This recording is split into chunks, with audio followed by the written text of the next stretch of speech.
Hi everybody, I'm David Lisot for CoinTelevision. We're here in Kansas City, Missouri.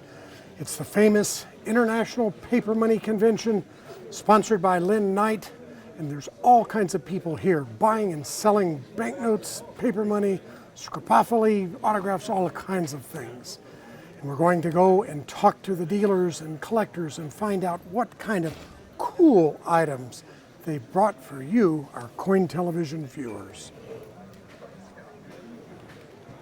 We always have something cool. I've got one note here, for example, from Mali, the country of Mali in Africa. And great engraving, great image, and everybody likes this note. You know, all these countries, like Mali, used to be part of the West African states, but these were when they were independent. And this note looks like it was printed yesterday. It's 35 years old. Just amazing. And how about the grading on it? How difficult is it to find uncirculated notes? It's getting harder and harder. In a lot of countries of the world where money is used every day over and over and over, paper money just gets so beat up you can't believe it. If you don't get it early when it comes out, you'll never find it in decent grade. This is an uncirculated note and one of the best I've ever seen. What kind of value? Well, this has got a price on it of about $1,800. You might find it more, maybe a little bit less, but not much. Here's another great note. It's from Reunion. Most people haven't heard about Reunion. It's off the coast of Africa, on the east coast of Africa. The thing about Reunion is it's French, and there's 35 different French colonies that have produced banknotes over the years. And what happened with Reunion is that when France went to the euro, Reunion went to the euro. So you don't find any of these notes anymore. And this is a note from about 1971. And again, we're looking now at 40 some years, almost 50 years actually coming up. And these are hard to find in any condition, but that's because now they're all euros. And again, this one seems to be overprinted. It was. What they did was periodically they have to revalue their money. And what happened with this particular note, and they reduced it to 10 francs. And that's what this little red overprint is. It's a renomination, but in a downward direction. And what kind of value? This one is about $800, $900. You just don't find these anymore. Queen Elizabeth is now the longest serving monarch in the world. She was tied, she was in third place until a few years ago. And the King of Thailand died, and the head of state of Samoa died.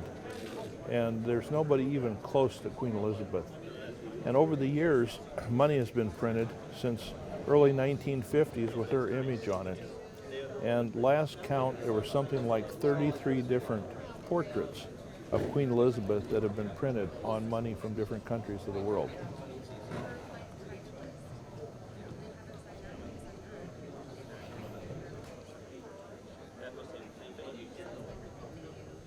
And how important is third-party grading? Well, we think it's real important because that's what we do.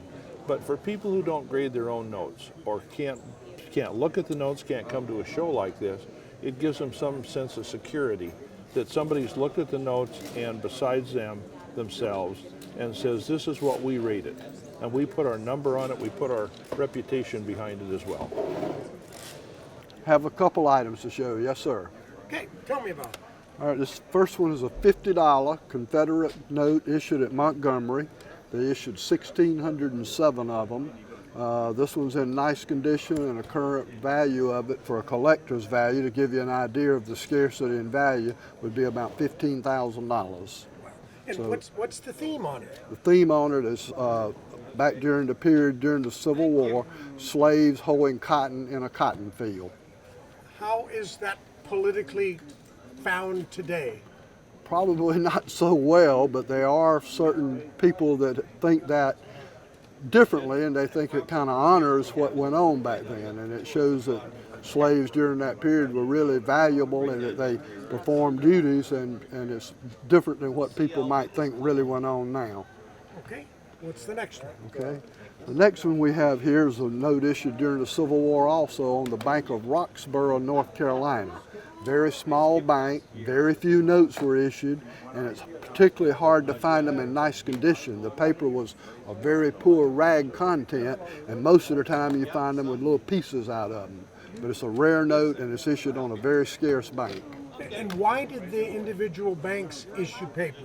Part of the reason was there wasn't any money circulating in the South. This was before the federal government started issuing notes, and it was just a means to facilitate their customers so they would have a circulating currency. And gold, silver, copper, all of that had disappeared out of the economy, so they had to have some means of conducting business. And what kind of value? This is about $2,500. And condition is important on this. Most of the time they're in very low grade. Next one is on the Bank of North America, Philadelphia, Pennsylvania. It's a particularly attractive, beautiful note, a lot of color, a lot of appeal, and it was issued during the same time period in the early 1860s. For our viewers that don't know, what are the holes in it? The holes are a form of cancellation to take the note out of circulation, to mean it was supposed to be not redeemed, it had been paid off, and it couldn't go back out in general circulation. And why did they issue these notes? For basically the same reason, to have a means of currency. It was still legal for the banks to do this, and it was a means to facilitate having currency in the market, gold, silver, and copper, you know, were just scarce commodities. What kind of value? This is about $1,500.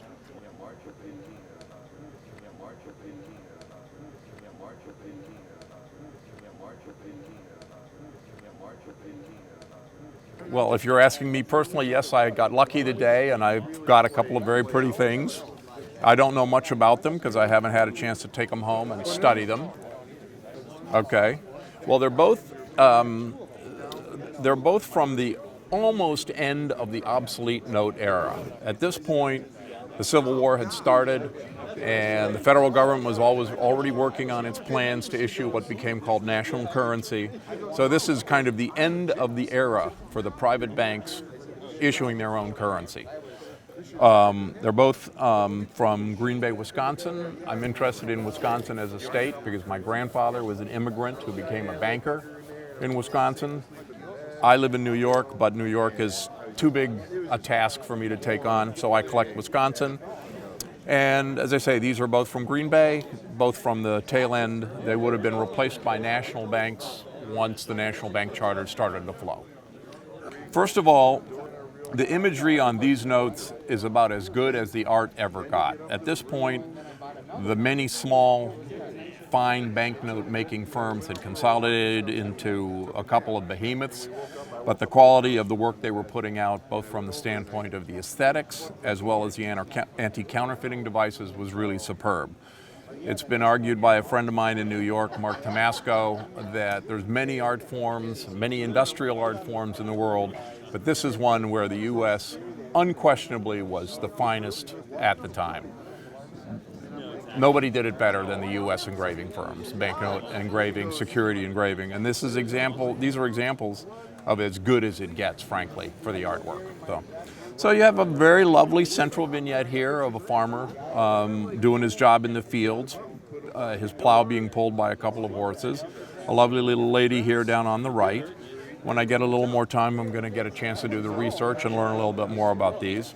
Here you have another form of agricultural activity. You've got wood choppers working in the forest, chopping down trees. This was a very important industry in Wisconsin at the time. Bringing down the trees was huge business in the Midwest in those days. So again, beautiful banknotes, nice vignettes, evocative of hard work and all the things that made America great, and also very appropriate to the region where these came out of. Every banknote tells a story. You can tell history through the money. What kind of value? I don't really want to talk about that because they're valuable to me because they're beautiful, but I also will say they don't come cheap. And then one of the things that makes these particularly difficult to find is A, they were late in the period, B, these have not been canceled, they're fairly high grade, and when notes have the extra color that these do, they're also much more esteemed in the collector fraternity. So it's a lot of lunch money, I'll just leave it at that. I don't like to talk about value. So. Yes, of course. I mean, at Spink, we do, at London, we do 2 World Banknotes auction each year, and I mean, every time we've got highlights, every time. So, just got one of them to show you. So we've got this this Ming note. So that was printed. That was printed in about sort of 1368 to about 1399. Date is unclear since it doesn't actually say on here, and is one of the earliest printed banknotes on paper. And these sort of paper are made from mulberry bark. So you can see that it's actually very fragile, even though it's just a scan. It's very fragile, and it's very large size. So it's about the size of this catalogue, or a bit bigger actually. And what kind of value did it trade for? So we about £5,000. About this note, yeah. So in our past April auction, we had a very good collection of Indian notes from Mr. and Miss Doctors Ed and Joanne Dower. So they've been known for their British Commonwealth, and now they have offered their Indian notes to us in the past April auction. And one of my favourite notes is this Reserve Bank of India with the Burma overprint and King George V on your right. And I think it's just a striking note, and especially rare in this such great condition. Why did they overprint, if you know? So during that time, in my knowledge, that Burma was under India rule, so British India rule. So it was just printed on an Indian banknote, just used in Burma. Yep. So the next one. So everyone that collects banknotes should know a Zanzibar.